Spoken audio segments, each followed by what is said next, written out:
था। और उसी दिन वो रिलीजियस लड़की पेनेलोप ब्रैंडन को डरा देती है। वो कहती है कि तुम अपने बुरे कामों के बदले में हेल जाओगी, क्योंकि कुछ ऐसा पहले ही वो बहुत गलत काम कर चुका था। अपनी प्रिंसिपल की बेटी को उसने यूज करके प्रेग्नेंट कर दिया। इस बात का किसी को भी पता नहीं था। अगर पता चल जाता तो वो प्रिंसिपल उसको मार देता। ब्रैंडन के इस बिहेवियर की वजह से बग और एलेक्स उससे बहुत हेट करते थे। फिर उन दोनों को स्कूल का एक प्रोजेक्ट मिल जाता है जिसका बेसिक बहुत बड़ा बर्ड होता है और उसका नाम कैलिफोर्निया कॉन्डोर होता है। बग उसके लिए बहुत प्यारा कॉस्ट्यूम तैयार करता है और बग और एलेक्स दोनों मिलकर क्लास में इतनी अच्छी प्रेजेंटेशन देते हैं कि वो सबको डरा देते हैं, खास तौर पर ब्रैंडन को, जिससे वो काफी नफरत करते थे और उससे बदला भी ले लेते हैं। वो ब्रैंडन पर ब्लूज डालते हैं। बाद में बग को अपना वही दोस्त जिसको ब्रिज पर मारा गया था वो उसे मिरर में नजर आता है और उसी दिन पुलिस वालों को रिवर के किनारे उसकी डेड बॉडी भी मिल जाती है। और अब आहिस्ता आहिस्ता बग में चेंजिंग आ रही थी, जैसे कि उसने प्रेजेंटेशन भी की। अचानक से उसका बिहेवियर बदल गया था और जब वो बाहर अकेला बैठा होता है तब वो बहुत सारे एक्सेंट में बात करता है। इससे ये जाहिर था कि उसमें कोई ना कोई गड़बड़ हो गई है। फिर आज इंसिडेंट होने के बाद प्रिंसिपल बग की मदर को बुलाता है और ये कंफर्म करने की कोशिश करता है कि कहीं उसे कोई मेंटल इलनेस तो नहीं है, जिस पर उसकी मदर कहती है कि बग को कोई मेंटल इलनेस नहीं है,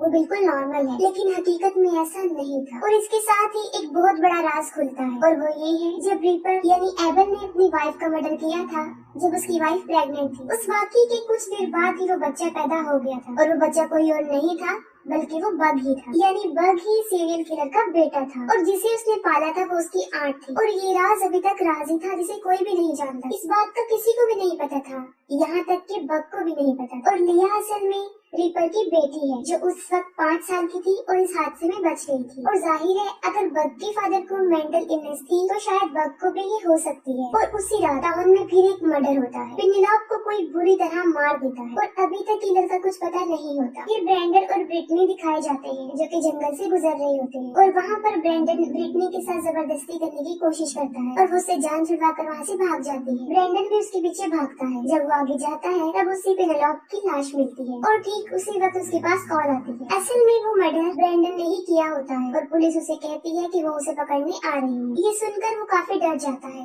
और वहाँ से भागने की कोशिश करता है, लेकिन वो किलर उसे भी पकड़ के मार देता है। और इसके बाद ब्रिटनी के साथ भी ऐसा ही होता है। और फिर हमें दिखाया जाता है कि बग खुद जंगल में एक जमीन को खोदकर वहाँ पर कुछ दफना रहा है और जब वो घर आता है तब उसके कपड़े और उसके जूते बहुत गंदे होते हैं, जिस पर उसकी मदर उससे पूछती है, क्योंकि उस वक्त उसकी मदर को भी उस पर डाउट होना शुरू हो गया था। लेकिन वो जवाब देता है कि वो अपने बर्ड वाले कॉस्ट्यूम को वहाँ पर दफना कर आया है। और फिर पुलिस को भी उन लोगों की डेड बॉडीज मिल जाती है और पूरे टाउन में फिर से ये अफवाह फैल जाती है कि रीपर वापस आ गया है और वो ही ये सब कुछ कर रहा है। इस सिचुएशन को देखते हुए बग की मदर ये फैसला करती है कि वो अपने बच्चों को चर्च लेकर जाएगी और कुछ देर के लिए बग वॉशरूम में जाता है। तब उसे फिर उसके फ्रेंड की लाश वहाँ पर नजर आती है जो कि उसे मिरर में नजर आती है और वहाँ पर उसे रीपर का वो नाइफ भी मिल जाता है जिस पर खून भी लगा होता है और वो नाइफ लेकर बाहर आता है। तब वो देखता है कि बाहर उसकी माँ को किसी ने मार दिया है, लेकिन उसके हाथ में नाइफ था, इसीलिए उसे कुछ समझ नहीं आ रही थी कि उसकी माँ का मर्डर उसने किया है या फिर किसने, क्योंकि उसे कुछ भी याद नहीं आ रहा होता। तभी वहाँ पर एक पुलिस ऑफिसर आ जाता है और वो ये समझ जाता है ये सब कुछ बग ने किया है, क्योंकि बग को भी अपने फादर की तरह मेंटल डिसऑर्डर था, क्योंकि वो पुलिस वाला इस राज को जानता था। और अचानक से वहाँ पर रीपर का कॉस्ट्यूम पहनकर एक आदमी आता है और वो पुलिस वाले को मारने की कोशिश करता है। इसके बाद वो बग को भी मारने की कोशिश करता है, लेकिन उसे अचानक से कोई आवाज सुनाई देती है और वो उसे वहीं पर छोड़कर ऊपर चला जाता है। बग भी उसके पीछे भागता है, लेकिन वहाँ पर उसे वो तो नजर नहीं आता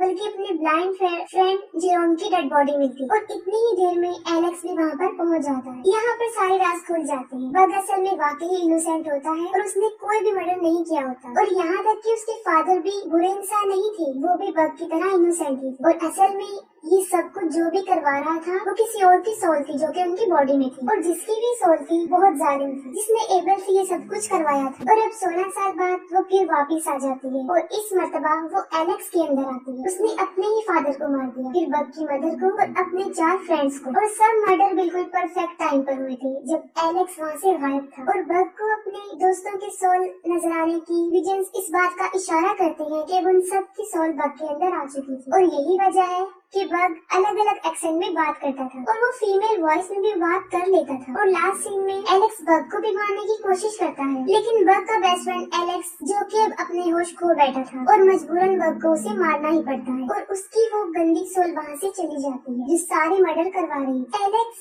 की लाइफ अच्छी नहीं थी, उसके फादर का बिहेवियर उसके साथ अच्छा नहीं था, वो उस पर बहुत जुल्म करते थे। यही वजह थी कि उसने उन्हें मार दिया और इसके साथ ही मूवी एंड हो जाती है।